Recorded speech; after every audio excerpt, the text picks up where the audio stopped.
신약성경 266면 고린도전서 4장 1절에서 5절까지의 말씀을 봉독해 드립니다.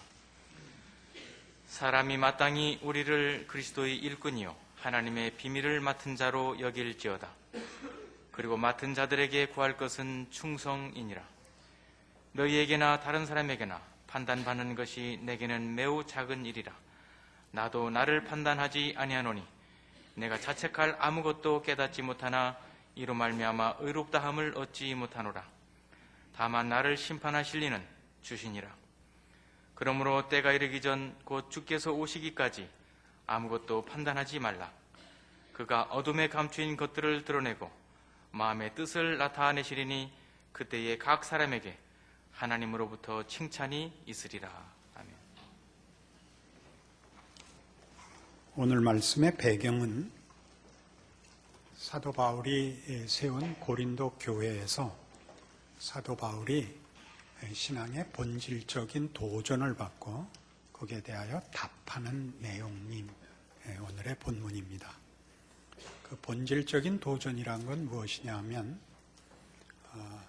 사도 바울이 와서 유일하신 하나님이신 우리 하나님과 그가 보낸 예수 그리스도로 말미암는 구원을 이제 전하여 이 교회와 신앙인들을 만들어냈는데, 저들이 볼 때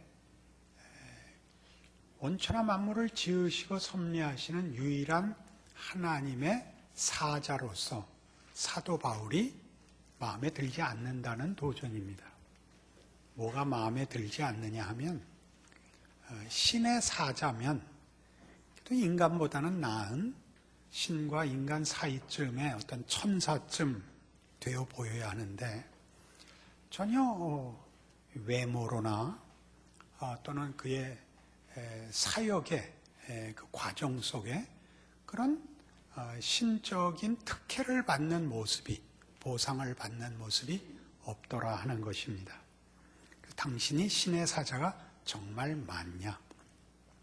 당신이 전하는 하나님이 정말 천지의 유일한 주인이 맞냐 하는 질문이 된 것이 여기 나오는 도전과 질문이고, 거기에 대한 사도 바울의 답인 것입니다.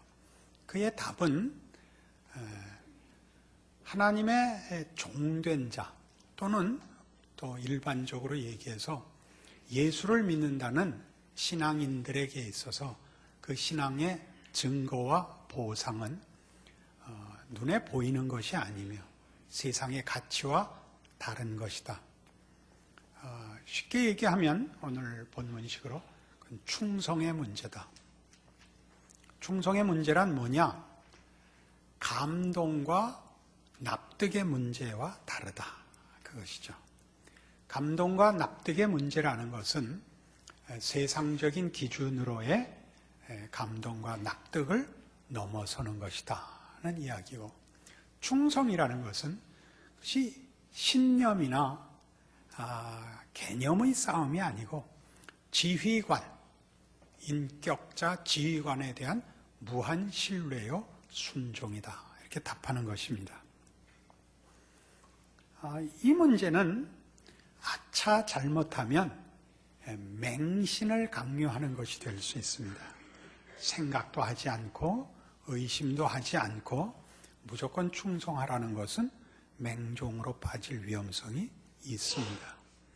그러나 이 문제의 아주 중요한 부분은 그것이 우리가 논리적으로 이해되거나 현실적으로 이해되는 것으로 기독교가 전락할 수 있다는 것도 분명히 지적하고 있습니다. 그러니까 기독교 신앙이 가지는 그 신앙의 중요한 특성이 무엇이냐 하는 것을 우리 성경으로, 기독교 신앙으로 제대로 정리하는 데 있어서 오늘의 이 본문이 매우 중요합니다. 그는 자신을 판단하지 않는답니다. 그래서 판단하지 않는다는 것은 지금 점수를 매길 수가 없다는 뜻입니다. 지금 내가 몇 점짜리인지 지금은 채점할 때가 아니다, 그거죠. 지금은 충성할 때다, 이겁니다. 그것은 이제 나중에 답안지를 보고 채점을 해봐야 된다라는 뜻이 아니라 보이는 것으로 판단할 때가 아니다. 하나님 일하시면 일하시는 방법은 우리가 이해하지 못하는 방법이다. 하나님의 지혜와 하나님의 신비는 너무 깊어서 지금은 우리가 잘 이해하지 못할 수 있다. 그래서 충성이 요구된다. 그렇게 얘기합니다. 고린도후서 1장에 가시면 이런 배경에, 이런 말을 하는 배경에 이런 사도 바울의 경험과 이해가 있습니다. 286페이지 고린도후서 1장 8절입니다.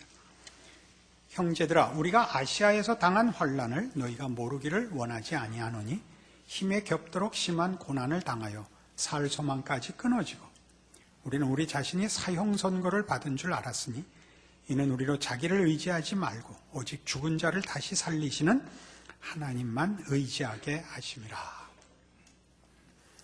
사도 바울은 이 기록을 지금 왜 하느냐 하면 하나님의 종이 되면 또는 또 일반적으로 하나님을 믿는 백성이 되면 어떤 보이는 보상이 있다고 쉽게 생각하지 마라 라는 설명을 위하여 이 경험을 기록하고 있습니다.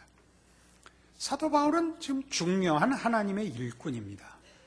그는 하나님의 뜻과 하나님이 누구신가와 예수를 보내신 것이 무엇이며 예수가 누구인가, 예수를 통한 하나님의 구원과 목적이 무엇인가를 전하러 다니는 중요한 하나님의 일꾼입니다.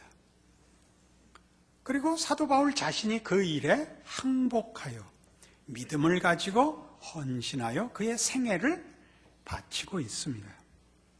그럼 우리가 쉽게 생각해도 하나님께서 그에게 복을 더 주시고 그를 통하여 이루실 일들의 중요성을 인해서라도 형통케 하셔야 맞습니다. 그러나 뜻밖에도 이 가장 중요한 하나님의 종인 사도 바울의 생애는 그의 막중한 임무에도 불구하고 그 임무의 중요성에도 불구하고 그리고 온천하 만물의 주인이신 하나님을 위하여 일하는 것임에도 불구하고 고달팠다고 하는 것입니다. 왜 고달팠느냐? 바울은 이렇게 고백하죠. 자신을 의뢰하지 말고 죽은 자를 살리시는 하나님만 의뢰하게 하려 하여 하나님이 사도 바울의 사역과 인생을 고달프게 했다고 이해한다. 그렇게 증언합니다. 이 증언의 중요성은 이것입니다. 우리는 물론 기독교 신앙을 시작할 때 현실적 고달픔을 인하여 하나님을 찾아 나옵니다. 그것은 분명한 하나의 계기입니다. 대부분의 사람들이 이런 현실적인 고달픔 속에서 영혼의 갈증을 확인하게 되고 현실을 붙잡고 있는 영구한 것에 대하여 관심을 가지게 되죠. 그래서 하나님을 찾고 하나님이 현실적인 답을 하심으로써 다만 현실의 해결이 아니라 현실을 붙들고 있는 진정한 힘, 근원, 주인을 만나게 하십니다. 그럼에도 불구하고 이 현실적인 해결들은 종종 우리를 하나님이 마치 물질계를 주관하는 신에 불과한 것 같은 생각이 들게 하여 우리로 하여금 하나님이 물질계를 만드셨을 뿐만 아니라 영혼의 소유자인 당신의 형상으로 우리를 만들었다는 사실을 놓칠까 봐 하나님께서 물질로서 다만 현실로서의 보상이 아닌 더 깊은 답을 찾고 더 깊은 내용을 담게 하기 위한 좌절과 고난을 준다는 사실을 우리는 성경을 통하여 확인하는 것입니다.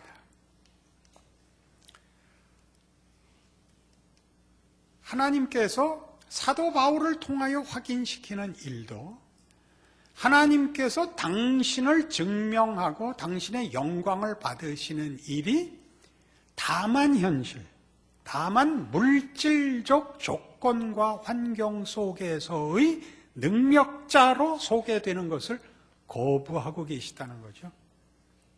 그것보다 더 깊은 내용으로 인격과 영혼에 관한 문제로, 진리와 영생에 관한 문제로 하나님은 우리의 하나님이시며 우리를 그렇게 대접하고 다룬다고 바울의 생애와 사역 속에 간섭하고 계시는 겁니다. 너는 돌아다니면서 나를 마치 무슨 복권이나 무슨 마력을 가진 존재로 소개하지 말아라. 그렇게 이해하지 말아라. 너 자신부터 똑바로 나를 알고 나를 증언해라. 이렇게 찾아오셨다는 것이죠. 우리는 사실 이 부분은 싫습니다. 고단하니까요. 그러나 이 부분은 보다 깊은 문제를 품고 있습니다. 같은 고린도후서 12장에 가시면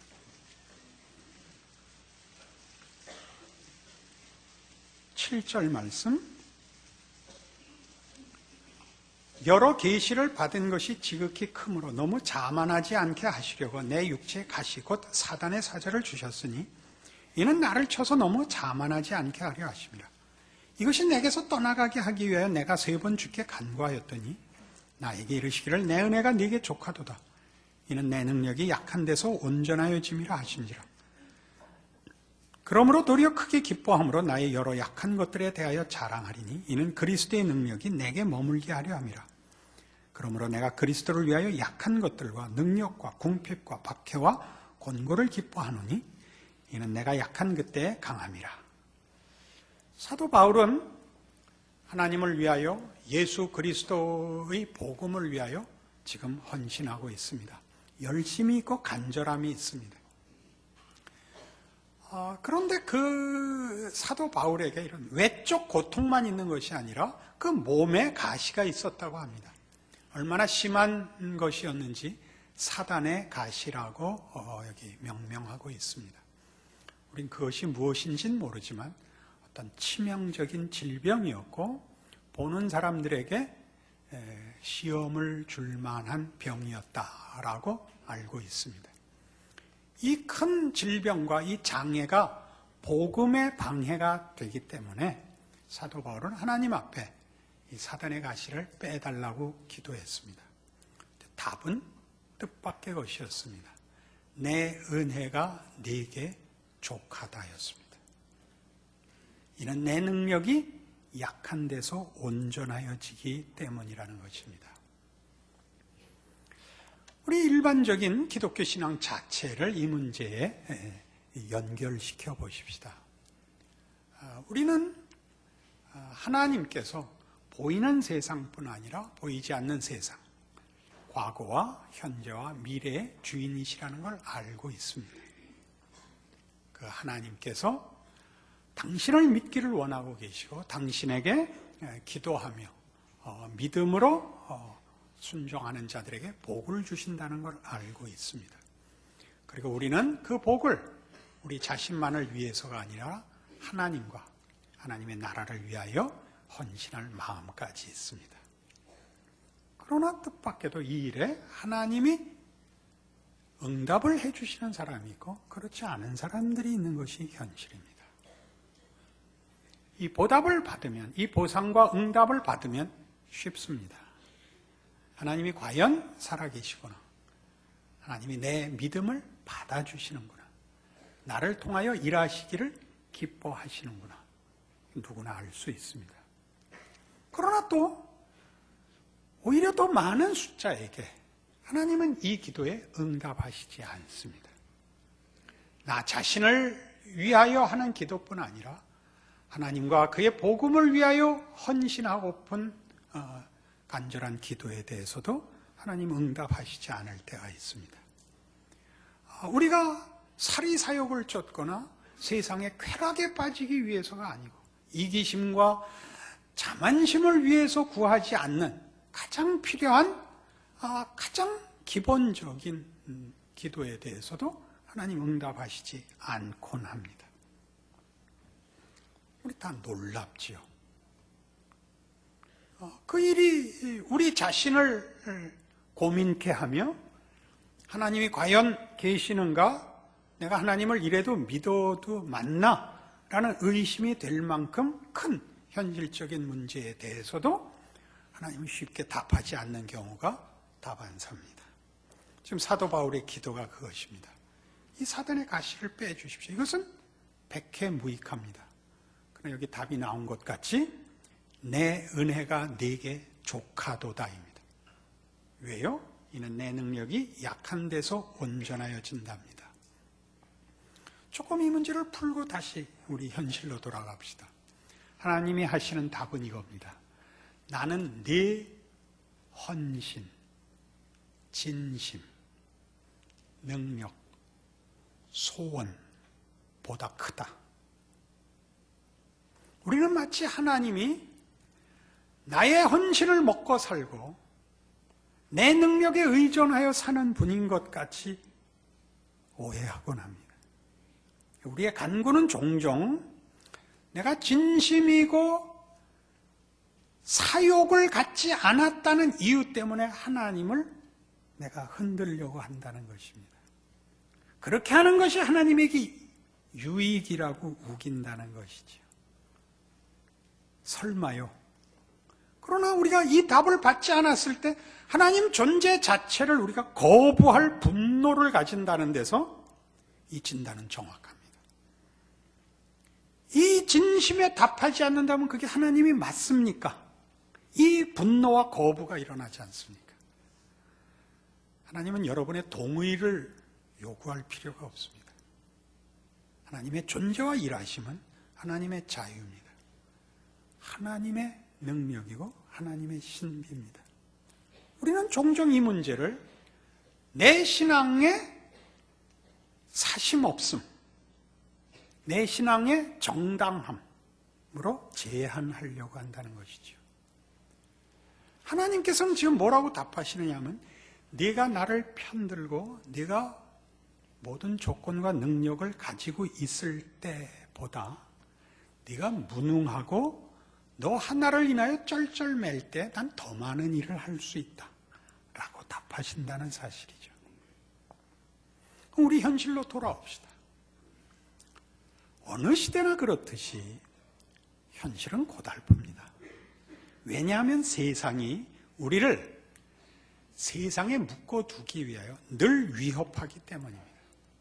세상은 우리에게 더 지독해지라고, 더 매정해지라고, 더 철저해지라고, 더 냉정해지라고 요구합니다.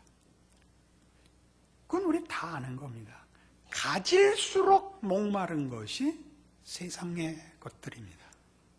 세상의 것으로 진정한 만족과 평안은 없습니다. 그러나 문제는 우리가 그것을 이런 너무 거창하고 너무 남다른 만큼 요구하는 것이 아니라 살아있기 위하여 최소한의 존재와 연명을 위하여 요구하는데도 답을 안 하시겠냐라는 것이죠. 빌립보서 1장으로 가보십시다. 고린도 후서 다음에 갈라디아서, 에베소서, 그리고 빌립보서입니다. 319페이지 빌립보서 1장 20절. 나의 간절한 기대와 소망을 따라 아무 일에든지 부끄러워하지 아니하고 지금도 전과 같이 온전히 담대하여 살든지 죽든지 내 몸에서 그리스도가 존귀하게 되게 하려 하나니 이는 내게 사는 것이 그리스도니 죽는 것도 유익함이라. 이게 무슨 말일까요? 내게 사는 것이 그리스도라는 것이 무슨 뜻이죠? 기독교 신앙의 핵심은 그리스도입니다. 그리스도란 존재의 근본이며 본질이며 원칙이며 의미며 목표입니다. 여러분들이 예수를 믿게 된 것이 어떤 과정, 어떤 이해로 왔는지 몰라도 우리 모두가 공통되게 고백하는 것은 우리는 예수를 믿는 사람이라는 사실입니다. 예수를 믿는다는 것은 예수가 약속한 어떤 것보다 우선합니다. 예수라는 한 인격과 한 존재 안에서 우리를 붙드신 하나님의 섭리와 작정이라는 데 붙들려 있는 것입니다. 우리가 예수를 우리의 존재와 삶과 목표와 내용으로 갖고 있는 사람으로서 삶이 주어지면 그 삶을 예수로 채울 것이요, 죽음을 명하면 죽음에다가 그 예수를 채울 것입니다. 이것이 바울이 얘기하는 기독교 신앙의 다른 것으로 대체할 수 없는 가장 중요한 원리입니다. 내가 살아야 할 이유가 예수라면 죽지 못할 이유도 없는 것이다, 이런 뜻이죠. 삶이 우리를 세상이 요구하는 살아있음, 자기 확인, 경쟁에서의 승리가 아니라 예수로 되어 있다면 세상이 마지막으로 할 수 있는 위협과 공갈, 죽음, 또 우리를 흔들거나 다른 길로 또 밀어낼 수 없다. 이것은 여러분 결단코 어떤 각오와 넘치는 진심의 싸움을 얘기하는 것이 아닙니다.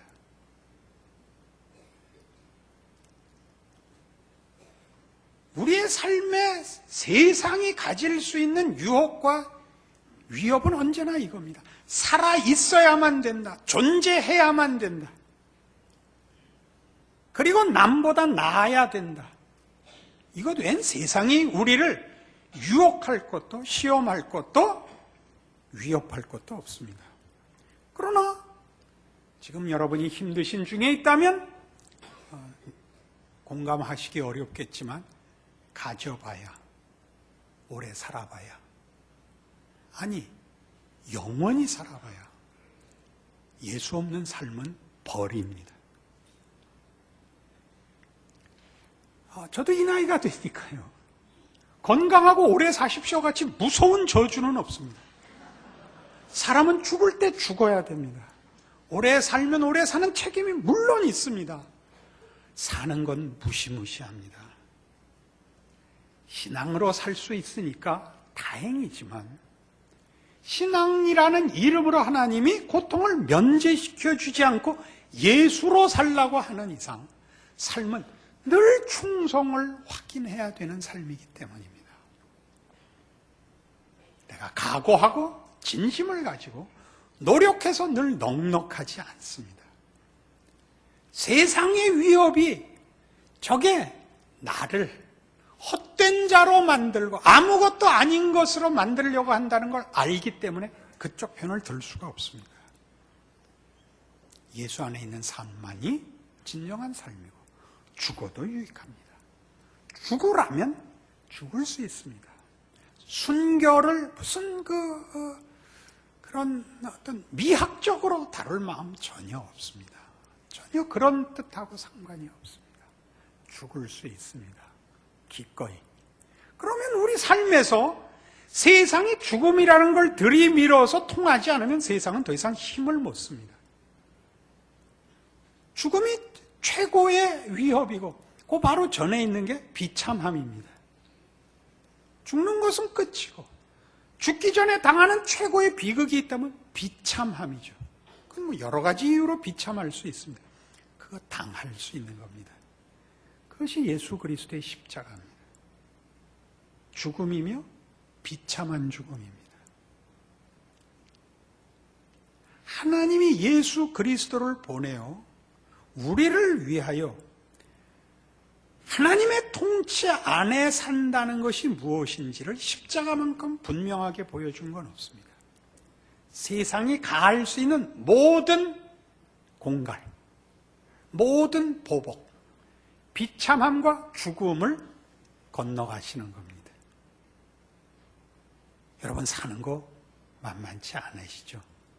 신자로 산다는 것은 그 모든 것보다 큰 것입니다.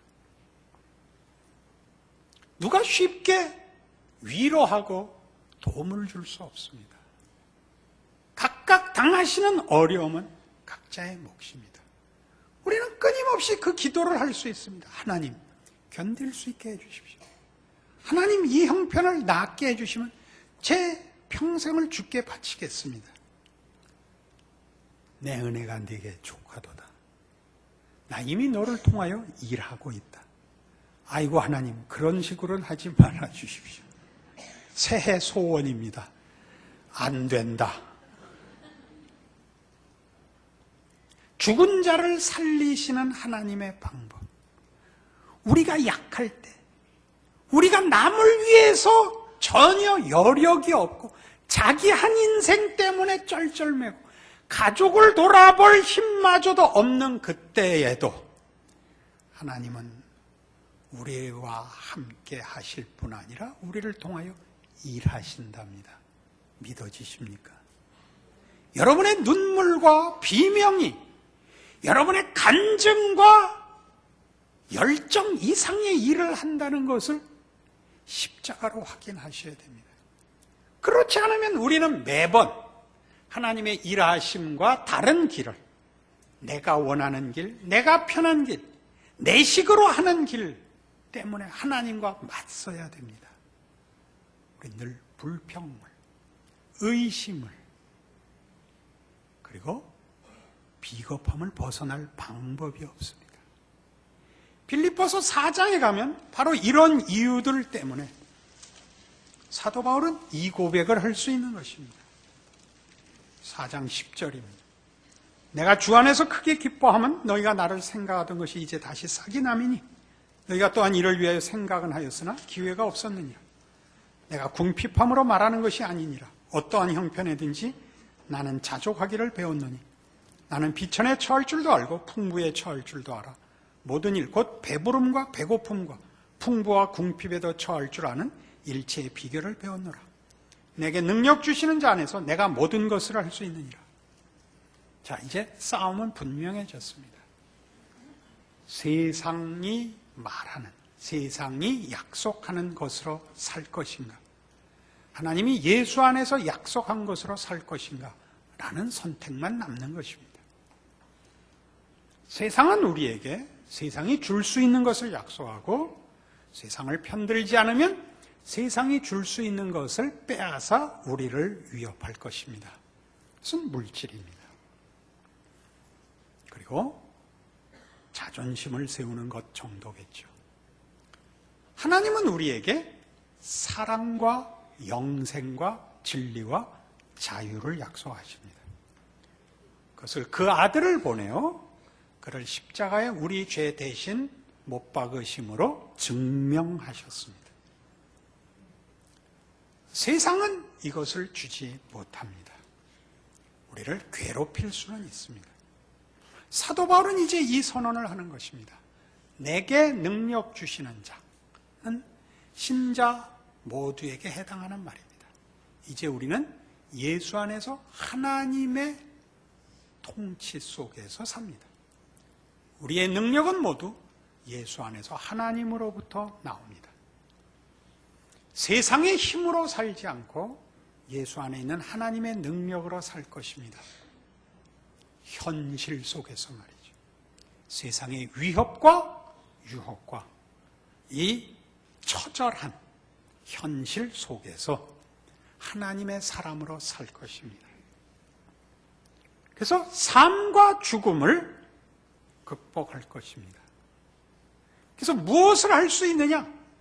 내게 능력 주시는 자 안에서 내가 모든 것을 할 수 있습니다. 어떤 모든 것? 그 앞에 12절에 있던 비천에 처하는 것, 풍부에 처하는 것, 배부른 것, 배고픈 것, 풍부와 궁핍, 어떤 경우라도 하나님의 사람으로 살 것입니다. 그것은 다만 기도하고 성경 보고 앉아있는 걸 말하는 것이 아닙니다. 현실을 살되 세상에 굴하지 않을 것입니다.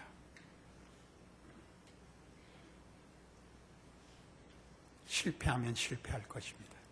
그러면 울 것입니다. 고통스러워하고 괴로워할 것입니다. 괴로워할 것입니다. 도망가지 않고 타협하지 않겠습니다. 하나님의 사람으로 사는 것을 포기하지 않겠습니다. 내가 힘이 없어 넘어지면 다시 일어나겠습니다. 어떻게 단번에 이기겠습니까?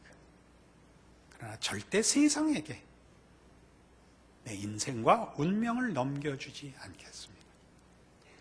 무슨 일이든지 하나님이 요구한 그 현실 속에서 하나님의 사람으로 충성하겠습니다. 서두에 뭐라 그랬죠? 그것은 감동도 납득도 아니라고 했습니다.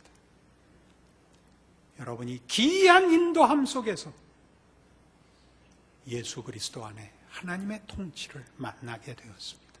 여러분의 신앙 고백이 갖는 것이 어떤 내용이고 그게 얼마나 큰 것인지 이해하셔서 올 한 해 하나님의 사람으로 승리하시는, 이겨나가시는, 현실을 대면하시는, 도망가지 않는, 핑계대지 않는 책임 있는 신앙인이 되시기를 바랍니다. 기도하십시다. 하나님 아버지 은혜를 감사합니다. 하나님을 알게 하시고 예수 안에서 하나님의 사랑과 의와 신실하심과 능력과 영생과 진리와 복주심을 확인시키셨습니다. 우리의 현실을 이 믿음으로 이겨내게 하시옵소서. 하나님의 사랑을, 하나님의 찾아오심과 우리의 인생을 지키심을 믿음으로 지켜내게 하옵소서. 울고 일어나고 기도하고 견디고 인내하고 서로 위로하고 하루하루 살아가게 하시옵소서. 남의 인생에 간섭하지 말고 내 인생 남에게 떠넘기지 말게 하옵소서. 우리에게 주어진 인생 중에 하나님이 함께 하시는 한, 거기 기적과 거기 승리가 있는 줄 아는 올바른 신앙인으로 책임 있게 살게 하시옵소서. 지금은 우리 주 예수 그리스도의 은혜와 하나님 아버지의 극진하신 사랑과 성령님의 교통하심이 하나님의 사람으로 주어진 하루를 책임 있게 충성하리라 약속하고 돌아가는 심령들 위해 영원토록 함께 있을지어다.